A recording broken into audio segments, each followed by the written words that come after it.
ಆಧಾರ್ ಕಾರ್ಡ್ಗೆ ಸಂಬಂಧಪಟ್ಟಂತೆ 2 ಹೊಸ ರೂಲ್ಸ್ ಆದರೆ ಜಾರಿಗೆ ಆಗಿದೆ. ಸೊ ಬನ್ನಿ ಅದರ ಬಗ್ಗೆ ಇನ್ಫಾರ್ಮೇಷನನ್ನು ಈ ವಿಡಿಯೋದಲ್ಲಿ ನಾವು ತಿಳ್ಕೊತಾ ಹೋಗೋಣ. ವಿಡಿಯೋವನ್ನು ಸ್ಟಾರ್ಟ್ ಮಾಡ್ತೀನಿ. ಅದಕ್ಕಿಂತ ಮೊದಲು ನೀವಿನ್ನೂ ನಮ್ಮ ಚಾನೆಲನ್ನು ಸಬ್ಸ್ಕ್ರೈಬ್ ಮಾಡದೇ ಇದ್ದರೆ ಈ ಕೂಡಲೇ ಚಾನೆಲ್ಗೆ ಸಬ್ಸ್ಕ್ರೈಬ್ ಮಾಡ್ಕೊಳ್ಳಿ ಮತ್ತು ಲೈಕ್ ಮಾಡಿ. ಸೊ ಈಗ ನಾವು ಇನ್ಫಾರ್ಮೇಷನನ್ನು ತಿಳ್ಕೊತಾ ಹೋಗೋಣ. ಸೊ ಹೌದು, ಈಗ ಆಧಾರ್ ಕಾರ್ಡ್ಗೆ ಸಂಬಂಧಪಟ್ಟಂತೆ ಸರ್ಕಾರದ ಕಡೆಯಿಂದ 2 ರೂಲ್ಸ್ಗಳನ್ನು ಜಾರಿಗೆ ಮಾಡಲಾಗಿದೆ. ಪ್ರತಿಯೊಂದು ರೂಲ್ಸ್ನ ಬಗ್ಗೆ ಕಂಪ್ಲೀಟಾಗಿ ಇನ್ಫಾರ್ಮೇಷನನ್ನು ಈ ವಿಡಿಯೋದಲ್ಲಿ ನಾವು ತಿಳ್ಕೊತಾ ಹೋಗೋಣ. ಸೊ ಕಳೆದ ವಿಡಿಯೋದಲ್ಲಿ ನಾನು ನಿಮಗೆ ಆಧಾರ್ ಕಾರ್ಡ್ ಅಪ್ಡೇಟ್ಗೆ ಸಂಬಂಧಪಟ್ಟಂತೆ ಮಾಹಿತಿಯನ್ನು ತಿಳಿಸಿದ್ದೆ.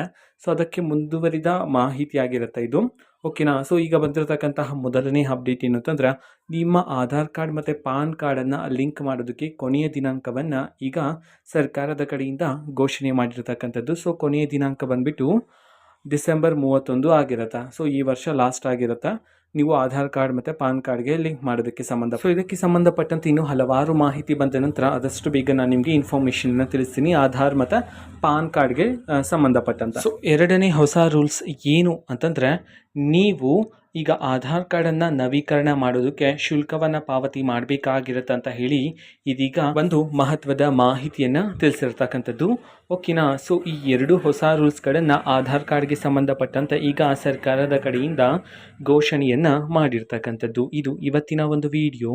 ಸೊ ಇದೇ ರೀತಿ ಇನ್ನು ಹಲವಾರು ಯೋಜನೆಗಳಿಗೆ ಸಂಬಂಧಪಟ್ಟಂತೆ ಇಂಪಾರ್ಟೆಂಟ್ ಅಪ್ಡೇಟ್ಗಳು ನಿಮಗೆ ಈ ಒಂದು ಚಾನಲಲ್ಲಿ ಇಮಿಡಿಯೇಟ್ಲಿ ಸಿಗ್ತಿರುತ್ತೆ. ಅದಕ್ಕೋಸ್ಕರ ನೀವಿನ್ನೂ ನಮ್ಮ ಚಾನಲನ್ನು ಸಬ್ಸ್ಕ್ರೈಬ್ ಮಾಡದೇ ಇದ್ದರೆ ಈ ಕೂಡಲೇ ಚಾನಲ್ಗೆ ಸಬ್ಸ್ಕ್ರೈಬ್ ಮಾಡ್ಕೊಳ್ಳಿ. ಸಬ್ಸ್ಕ್ರೈಬ್ ಮಾಡೋದ್ರ ಮುಖಾಂತರ ನಾನು ಯಾವುದೇ ವಿಡಿಯೋ ಹಾಕಿದ ತಕ್ಷಣ ನಿಮಗೆ ನೋಟಿಫಿಕೇಷನ್ ಸಿಗುತ್ತೆ. ಅದರ ಮುಖಾಂತರ ನೀವು ಬೇಗನೆ ವಿಡಿಯೋವನ್ನು ನೋಡ್ಬೋದಾಗಿರುತ್ತೆ ಮತ್ತು ಆ ವಿಡಿಯೋದಲ್ಲಿರುವ ಇನ್ಫಾರ್ಮೇಷನನ್ನು ನೀವು ತಿಳ್ಕೊಬೋದಾಗಿರುತ್ತೆ. ಮತ್ತು ಈಗ ನಾವು ಫೇಸ್ಬುಕ್ಕಲ್ಲೂ ಸಹ ಈಗ ವಿಡಿಯೋಸ್ಗಳನ್ನು ಅಪ್ಲೋಡ್ ಮಾಡ್ತಿದ್ದೀವಿ. ಫೇಸ್ಬುಕ್ ಚಾನಲ್ ಲಿಂಕನ್ನು ಡಿಸ್ಕ್ರಿಪ್ಷನ್ ಬಾಕ್ಸಲ್ಲಿ ಕೊಟ್ಟಿರ್ತೀನಿ, ಕ್ಲಿಕ್ ಮಾಡಿಬಿಟ್ಟು ಫಾಲೋ ಮಾಡಿ, ಓಕೆನಾ. So thank you, bye.